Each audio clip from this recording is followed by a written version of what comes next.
All right. Rob, you look like you're making friends. Are you making Hi, friends? disc golf is alive and well. I love it. It appears that you could be like 80 or 90 years old while you're doing it. Yeah, it is a sport the whole family can enjoy. We've taken our kids out too. It's a lot of fun. It's actually harder to throw one of those discs than you would think. I can swing a golf club way better than I can throw a disc. So, I I don't know how much disc golf is disc golf and how much disc golf is frisbee for people who can't catch. oh. It's definitely frisbee. I have friends that I hang out with every week. They're like, "Oh, we're throwing the disc, and there's the difference in this." And I take a look at it, and I'm like, "I'm old. I don't understand what's going on." It's the way of the world. Let's see, maybe it's the washed up ultimate frisbee players. Could be, Oh, I could haven't be. heard about ultimate frisbee in forever. So I have a question to get started before we kick into everything. I was Okay. watching a bunch of the last week in mortgage today. I was watching a bunch of the rundown in preparation for exactly how far off the rails I could go today. And Faith said the key to aging correctly is having good genes and a good colorist. Okay. So I wanted to start with that. Which one do you have? Is it a good gene, or is it good genes, a good colorist, or both? Because I have neither. You, is this question for me or for Yes, Rob? yes, absolutely. Well, I mean, Rob, for the second time ever, has more hair than the other guests on the show. I don't know how to answer that question. I actually have stopped coloring my hair, and this is really just gray that the industry has given me. So it's it is what it is. I I don't know. tried that once. This happened, so never doing that again. So All right. Well, you're in full control of it either way. So that's it. I love it. I love it. Okay, we do have one little icebreaker because we're still getting a couple of people in, and I want to make sure we spend a little bit of time on this because Femi, this is something that you and I both really love, and that is bourbon. And it actually still it ties in a little bit to our conference coming up in Louisville. And so for those of you that are not aware, TMC puts on 2 in-person conferences every year. The first one this year coming up is in Louisville, Kentucky, and we have some fun like bourbon themed events coming. So I want us to spend a little bit of time today talking about maybe your favorite bourbon recipe. And then I'll My totally favorite bourbon recipe is the most complicated bourbon recipe in the world. I brought a prop to help show. You take a cup and you pour the bourbon into the cup. fantastic. So you just like it neat. That's it. Simple. I'm the easiest man in the world to get through with that. If somebody starts adulterating my bourbon, I tell them I'm cutting calories. I don't want the ice. I don't want the anything else. Like You just want ice. bourbon in a cup and go to town with it. Okay.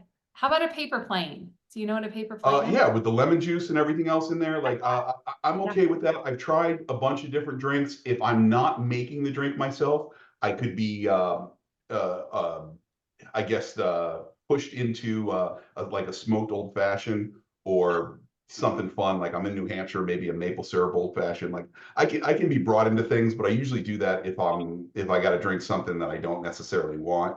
But I'm Eagle Rare, Blanton's, Elmer T. Lee, pour it in a cup, leave it alone. There were some food recipes that I love to deal with some bourbon with. Yeah. Do some stuffed burgers and I'll saute up some chorizo, onions, jalapenos, mushrooms, and deglaze the pan with some bourbon or some Southern Comfort before stuffing it into a burger. That comes out really great, but mostly just meat. That sounds fantastic. And also, I have to highlight something. Tim Shinkton, I hope I said your last name right, Tim, so I apologize if I did not. He says the key to aging gracefully is to look 65 when you're 40 and then never change that look. Steve Martin totally has that mastered. I completely agree with you, but I think I do too. I literally had somebody ask me if I had grandkids the other day, and I thought, I'm 40 years old. So I'm just hoping to stay this way for a little while longer. All right. We're gonna absolutely talk about some mortgage stuff today. We got a little off the rails as everybody was getting in, but it's so much fun. I love it. All right, so let's go ahead and get things kicked off. Obviously, hello everybody, happy Friday. I'm Melissa Langdale. If we have not met before, I'm the president and COO of the Mortgage Collaborative. As always, joined by Rob Chrisman. Wave to everybody, Rob. And this week's special guest is Femi with Revolution Mortgage. Femi, thank you so much for joining us today. I really appreciate it.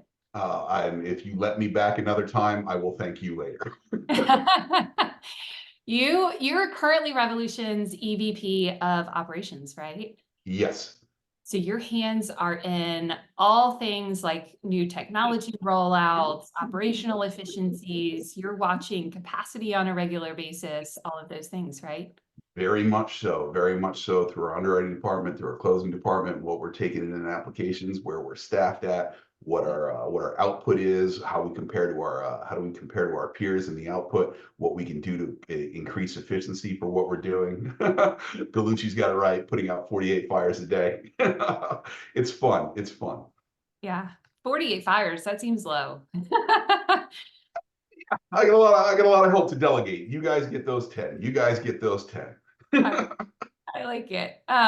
So, I mean, obviously, I want to spend a little bit of time talking about some of the State of the Union stuff, and then we're going to get into a little bit more about your role and about Revolution Mortgage, and mainly the State of the Union stuff, because some of the things that they brought up last night, you know, from an operations perspective, might actually be a little bit difficult to operationalize. And so I thought it would be just kind of fun to chat about all the things that were brought up, make sure everybody is aware of it, number one, and have some fun questions and discussions going with obviously with you and with Rob, but also everybody that's signed in would love your feedback in the chat too. So for those of you that don't know, President Biden last night in the State of the Union address have some very specific housing and mortgage related goals that he kind of challenged Congress to put something together, but he gave some structure around what he was really looking for.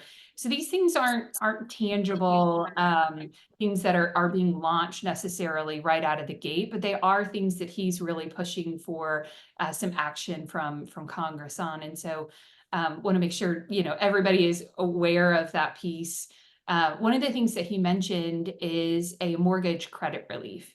And we've had this, not this exactly in the past, but we've had a first-time homebuyer tax credit.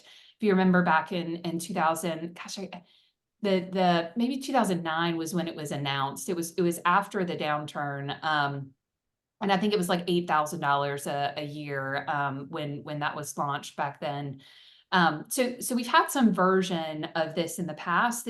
But how he kind of framed this tax credit for first-time home buyers, he was very specific that it would really be like up to $5,000 a year, but he also said $400 a month, which you know, for those of you that are math oriented, it doesn't quite add up to $400 a month is not all the way to 5,000, but anyways, we have $400 a month up to $5,000 a year for 2 years.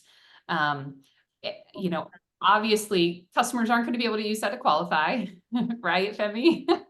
Nope, not going to be able to use it to qualify. But I mean, what we're talking about is some relief that can help add inventory right now. And inventory is a huge problem in this space presently, right? We're just not going to have a healthy market until you start to get some kind of equilibrium with that inventory. And it doesn't exist right now. So doing anything that can combat the lock-in effect, that can help get smaller homes on the market, more affordable homes on the market, it's something that I'm interested in. It's something that everybody in this industry should be interested in, just because it simply means more transactions. That's right. But there is a component here too, to Femi's point, that is about home sellers. There's like a $10,000 1-year tax credit if you sell your home and it's considered like a starter home for you. And there's like, you know, it's based on median price point in the area, which, you know, for Austin is, I think the last time I checked, $569,000 or so. Across the US is still above like $500,000 a year, or $500,000 per home. So it is a significant amount. But there's a couple things that worry me. Is $10,000 going to be what moves the needle for people? And will the first time homebuyer tax credit increase demand to the point where home prices are actually going to go up because people aren't really ready to sell their home still? So I'm actually would love to hear Rob's perspective on this. You've been too quiet today. Can I pull you into that? Well, sure. I'm putting, I'm channeling my conservative side here. And Okay. where's the money coming from for all of this? The fact of the matter is, our interest payments have surpassed our defense spending as a nation, and it all sounds well and good, but it's very difficult during an election year to talk about any kind of cost cutting or any kind of pulling in the reins here a little bit. And it's obviously home ownership is very important, but and obviously the government wasn't helping builders, 5 or 10 years ago, or financially motivating them to build more houses. And so we're dealing with a, supply and demand imbalance that, oftentimes it's hard for whatever the president says to trickle down, or the administration for that matter. So, financial incentives are good, but where's the money going to come from? Yeah, I think honestly, that's a perfect question. Thank you for channeling conservative for us. Cameron, Well, Cameron in the chat answered that perfectly. I didn't mean to put a damper on things, but Oh. another question is, how about motivating, people are motivated by money. And if I'm a investor, or if I'm Blackstone or BlackRock, I always get them mixed up, but what's going to make me sell 10 of my homes, or a couple thousand of my homes, from the corporations that own tens of thousands of homes? What's going to make me do that? Well, it's some kind of financial incentive. And until you go down that path, the mom and pops of the world are perfectly happy that they've made investments in real estate, in rental homes, just as homeowners have made investments in their homes. And it's a great source of building wealth, and it has gone up in value. And for me to say, oh, I'm going to sell 10 of my homes, and just so we're clear, I don't have 10 homes to sell, but what's going to make me want to do that when these have been just provided a great return for me and my family, and now they're spinning off all kinds of rental income, and I can raise the rent on these tenants? What's going to make me want to sell those? I don't think Joe Biden pro or con. I don't think Joe Biden saying something is going to cause me to do that. So You and Ira just hit the nail on the head too. I mean, they still need to incentivize investors. There's nothing to convince them to let go of those properties. The package that was announced yesterday that they're pushing for is really for people that are doing primary homes to primary homes. So they're only eating around the edges. They're not tackling in the investor space. They're saying, I'm selling mine to somebody else as a primary. That's what they're looking at with that particular program. Now, there are some good things in this though, and I don't want to spend too much time on this because we can all. Okay, Rob, go ahead. Sorry, to beat the horse here a little bit. You have a situation where, if I did own a bunch of homes, and let's say I want to sell one, well, I don't want to get taxed on it, so I'm going to do a 1031 exchange probably, and maybe buy a rental closer to where I live, in which case that has a net impact of nothing, right? I would love to see there be a component to the tax credit that incentivizes investors to release some of those properties, particularly, especially in those cases. And Tom, yes, I agree. There absolutely has been a plan on this mentioned in the show in the past. There were some good things with the plan though. Some of them were around kind of refinancing, the saving of kind of lender title insurance. I think that would be a reduction in cost. My only question is, how many people are refinancing now, or would be over the next couple of years? Will this help long term, or is this a short term kind of bridge to cost reduction? Femi, what do you think? I think this is a short-term bridge to cost reduction. I am super happy with some of the items that we're interested in there, and I also think some of them just they don't start like the setup for the $25,000 down payment assistance that we're talking about. He starts the sentence with "I'm calling on Congress." That's good. I call on Congress to do a lot of things. They don't get a lot of them done. So I'm not real optimistic in what I'm looking at for things. There was something that did make me pucker up yesterday as I was listening, getting through the information. He says, I'm going to stick the CFPB on taking a look at fees and why they make them more expensive. And then my setup is my cost to manufacture a mortgage is outrageous right now. These Yeah. fees are offsetting my cost to manufacture because my manufacturing cost is based on the production, not on closed functions. So I'm only generating that revenue on closed loans. So there is some part of that that says the transaction on the closed loan is supplementing the rest of the manufacturing process. So that kind of scares me a little bit. What are they talking about? Are they talking about coming in where like certain states say that, you can't charge more than $500 on this particular setup? What does that do for IMBs and for their profitability? What does that do for volume? What does that do for innovation in the field that says, hey, I need this amount of money in order to get this technology so that I can make your experience this much better? If you tell me that I can only make a nickel and a dime, I don't have that much left. I don't have that much more to invest into technology. So that was a little on the scary side. Yeah.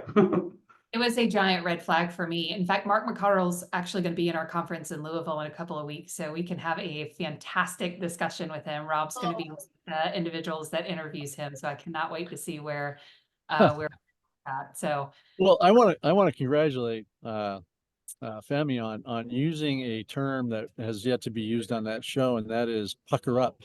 Were you talking about your lips? Absolutely. oh, More my cheeks, but yes. stop! I'm going to reel us back into mortgage. Can I do that? Sure. All right.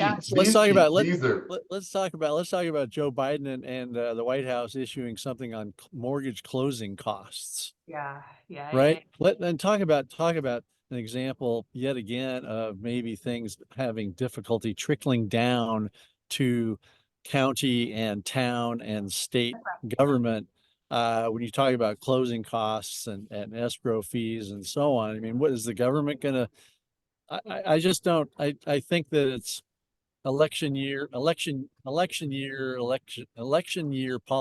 to some extent. When I've never heard a president talk about closing costs, but here we have it. Well, there is definitely some of that going on, I'm sure. But even some of the things that he mentioned around like neighborhood kind of tax credits, right? To incentivize building, to try to open up inventory in that space too.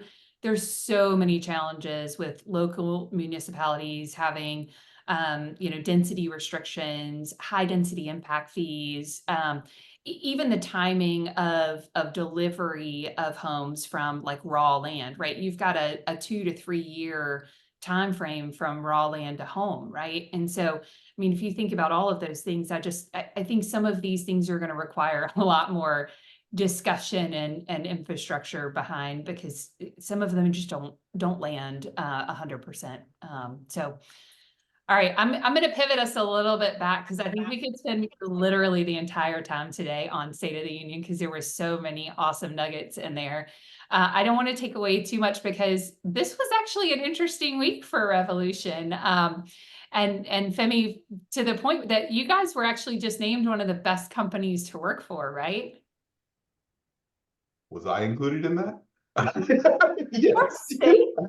We were, and we're tremendously excited about that. We had some folks watching the last week in mortgage today on Tuesday, and that came up, and the response was take the graphics, kick it over to the marketing department, let everybody know we're a great place to be. The people that are here know we're a great space to be, but I mean, some other folks may not. So I'm happy to be part of that in any way, shape, or form. I'm happy to contribute to it. When I see what's going on with our metrics and I compare with our peers, I think that matters, and I think what I do matters, and that's helpful. Yeah. So yeah, that's helpful. Thank you very much. I'm excited. All the Revolution people are excited. There's lots of reasons. I love it. How does one win that award? How do you vote? They They did a difference or from 75% from the employee response to a survey and 25% based on what the lender actually produced and other information. So it's mainly weighted towards what the employees feel about what's going on in their organization. And we do a real good job here of teaching our folks or helping our folks be elite. Like we just want them to be the best in their field at every setup. We've got a lot of folks that have the entrepreneurial spirit and they want to run their business within our business, and our model allows them to do that. That's really awesome. Are there other like key initiatives that you guys have that are really that you're doing as a leadership team to really kind of drive success and you know, keeping all of your team happy? I mean, our core values include being authentic and doing the right thing. So we start there. We absolutely start there. Make sure that what we're doing is addressing the right problem, and make sure we're giving our teammates the areas to succeed. We have over 100 offices now, and our company only started in 2018. Like it's you know, we haven't been around for 35, 45 years, right? We're coming up in this business. We are recruiting people that are doing 30 plus million or so in business. We're recruiting people that are looking for that entrepreneur, that have that entrepreneurial spirit. And what we're trying to do is augment what they don't have. So they may be the absolute best at customer acquisition. So we need to work on their file quality and efficiencies. They may be the most efficient person in the world, and we need to get that onto the next platform. So we work with them with CRMs and marketing. They may have the best sales pitch in the world, but they don't know how to recruit. So we'll help them with their recruiting. What we're trying to do is bring people into this system that really want to be here, that have a passion for the mortgage business and want to succeed. Our model allows it so that the lion's share of the funds go to the people that are doing the producing.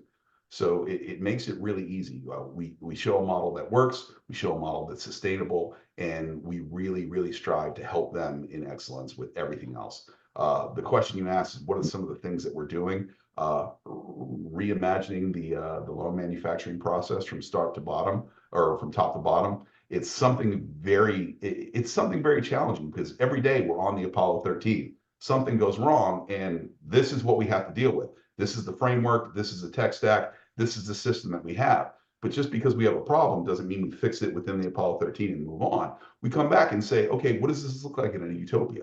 Where are we if we were to actually get that right? And then we keep a list of that. And then we turn around and say, okay, what does our actual progress, or what does our actual manufacturing process look like in that situation? And then try and find vendors and people that we can plug into our tech stack or replace other places that'll get us there, so that we have something that is really easy for us to bring people in on, retain, and help them win. Have you, do you have a vendor management person? We have a vendor management team, and we outsource a lot of the vendor management requirements, because it's a lot. There's just a lot of people at a lot of places that need to do a lot of things, and it matters. So it's absolutely in the on the team. Yeah. So have you spent the last year and a half, for lack of a better term, beating up your vendors in terms of renegotiating contracts or redoing contracts, or seeing, quote, what they can do? Been And there, how do you, done and that. what is the best way, do you think, for a new potential vendor to approach you? So it's kind of a two-part question. Are you beating up your existing vendors, and how does a new vendor approach you?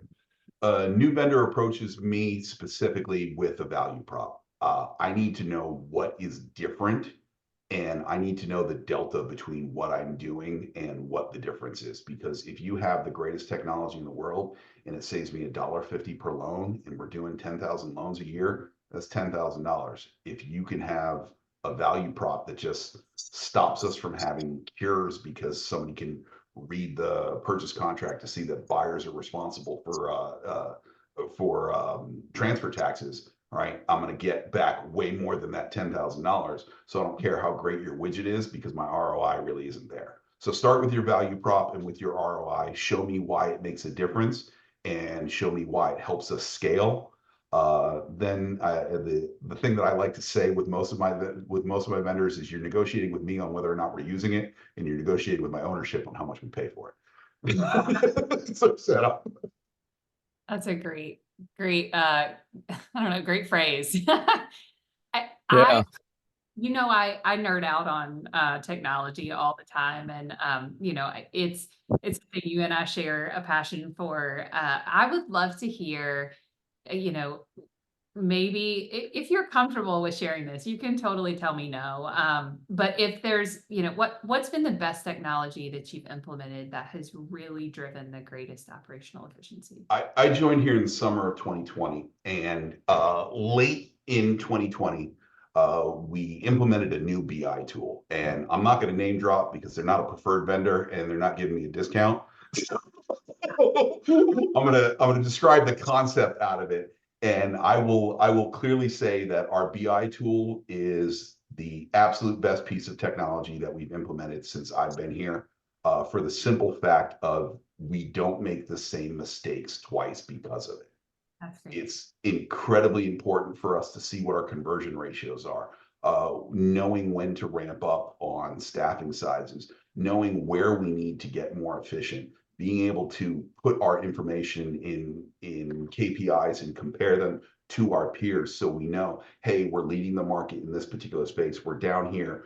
There's everybody wants more from less. Everybody wants more from less, but you need to know where your juice is worth your squeeze, right? You need to know what you're targeting in the right spot. And I would put a lot of weight on the information that we get from our BI tool and how we use that. I mean, I've got our folks in ownership that deal with sales that aren't working on our LOS system anymore because they don't need that for their reports. They have their information on an app. They can see what's going on. They can see when something's on. I get a call on Saturday night or on Sunday evening when the thing's not updating. Like, we know what's going on with their system, and we know what's happening on all of our spaces because of our BI tool. And I think that gives us a tremendous edge over a lot of other folks. I love it. Transparency across all of your platforms is really important. Rob, you look like you were asking a question earlier. I'm sorry. I forgot it was very important Okay. All right. question. I'll ask one then. I want to know one question I have is shouldn't these people who are playing frisbee golf be working? Shouldn't they be toiling? What are they doing out here on a Friday? They're professional disc golfers. Clearly. Or, I mean, you're in California, they could be Bitcoin bros that just made all the money and working.